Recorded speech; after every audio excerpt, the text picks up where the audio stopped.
What's up, guys? Today I got a Jeep in here. Came in with a few issues.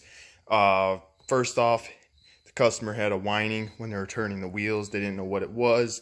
They also had a hard crank, it's sitting there cranking all the time, and a few other issues. So got it in the shop here, took a look at it, and there's a few things wrong with it. So I'll go over the list of things wrong with it here. So first off, the whining in the when they turned the wheel and the engine was running, there was a constant whine. So that led me to believe, hey, power steering. So I popped the cap here, went ahead and had a look. Looked down in there, and it was dry. It was just bone dry. So I looked at the high pressure and low pressure lines here, and way down here, let me grab my light here.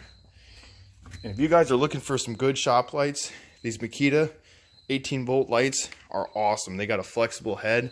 This whole gig turns here and it'll bend, and you can flip it whichever way you need. So for example, if you're working in the car or something, it's great. So I looked down here anyway, and those two lines there, one's a high pressure and one's a low pressure. You can tell the difference between the high and low, because the high is going to be metal with a crimp and then a rubber hose, and then it's going to be crimped again, and it's all going to be metal because that's going to have pressure in it. So you're not going to want that hose to expand and contract, or the hose clamp to blow off. And then you'll also find the low pressure, which is down there. You'll see it's just on that plastic nipple with a clamp on it, and just rubber that goes into a hard line down into the steering rack there. So anyway, both of the lines were all rusted out and just looked horrible. I'll show you the line here. I got it over in the spare parts here. So this is the high pressure, and I actually couldn't get the fittings off with a flare wrench or anything, so I went ahead and cut them and got a 6-point socket on there. But you can see, they're all sorts of just rusted out and just not in good shape. This Jeep sat for a while. About 6 months ago or so, I had the Jeep in here and I replaced all the brake lines, and then as he's driving it more, the more issues it's having. So anyway, went ahead and replaced those, got the steering issue figured out. And also, hard starting was related to two things here. So in this case, his brake booster and his master. So between the brake booster and master, there's a push rod there, and that seal in the master, in the back of it, I got his old one here, there's a seal in here, and that was leaking. So every time you would push the pedal, the fluid would come shooting out, and you could see it leaking down right here. And also with his booster, why I went ahead and replaced that, he had a massive vacuum leak. And if you went inside the cab and you came down the ground of the vehicle here, and you look up there, you'll see the back of the master there. You see that with the 4 bolts?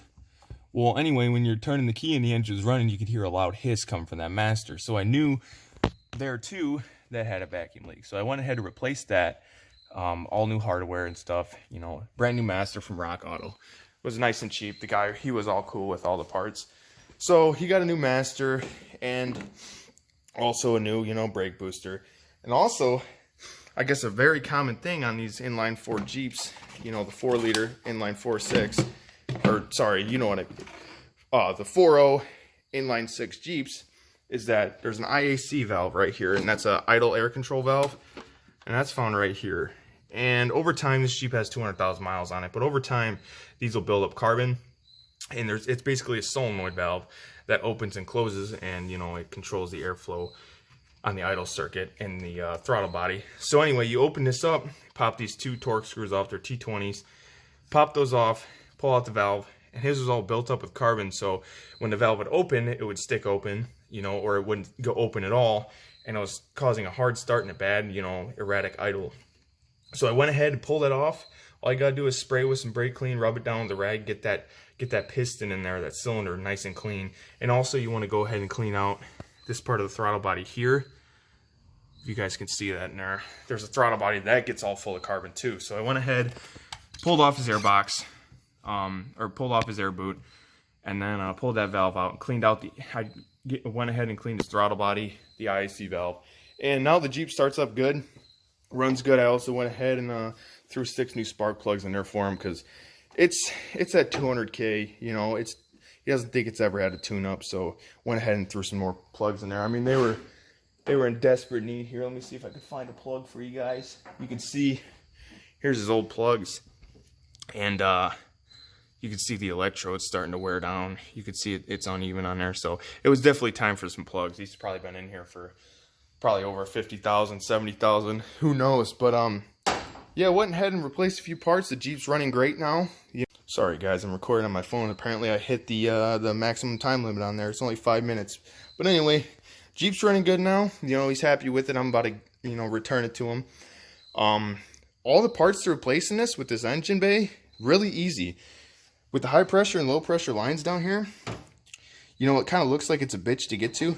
But if you pull off the air box, you know, just pull off this vacuum hose, these little, you know, almost zip tie ratcheting clamps. You just get a flathead in there, pry it open, pop this off, open up the air box. There should be 3 bolts down there. I believe they're 13 millimeters.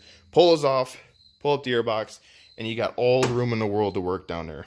A lot of room. You can also pull off that lower radiator hose right there. I mean, you'll get a lot of coolant that comes out. You can see it's still on my garage floor. I'm on a floor dry at the time, but get that done, you know. And now the Jeep should be good for him. I mean, he's basically got all new brakes, you know, booster, master, lines. You know, he hasn't gotten the rear drums done or anything, but the fronts are done. Calipers are still stock OEM ones from 2000. But I just wanted to give you guys a little tour about what I'm doing. You know, keep you guys updated on, you know, a life in the garage, you know, and doing work from home here and there, you know, side jobs on vehicles. It's pretty fun to get in here in your own shop, you know, got your box in here, and, you know, it feels nice, just kind of relax, not under any shop pressure, you know.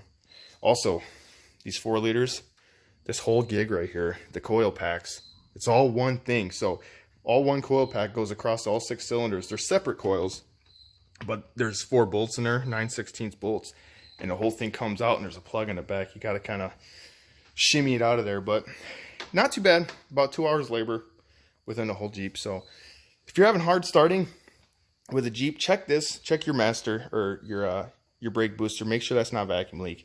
And also, this IAC valve is very common to fail. Also, go ahead, you know, go through your normal, you know, hard start, long cranks. So just check your fuel pressure. Pull this cap off the Schrader, and then make sure, you know, you got fuel pressure when you prime it. Right there, there's a little Schrader there. You know, if you hit that, gas should come shooting out. If it doesn't, when the key's primed, you probably know, probably only got to put a pressure gauge on it. If you turn the key, try, you know, cycling, not to start, but on twice, hit that Schrader valve. If the fuel doesn't come out, well, you probably got a fuel pump issue, you know, relay, anything.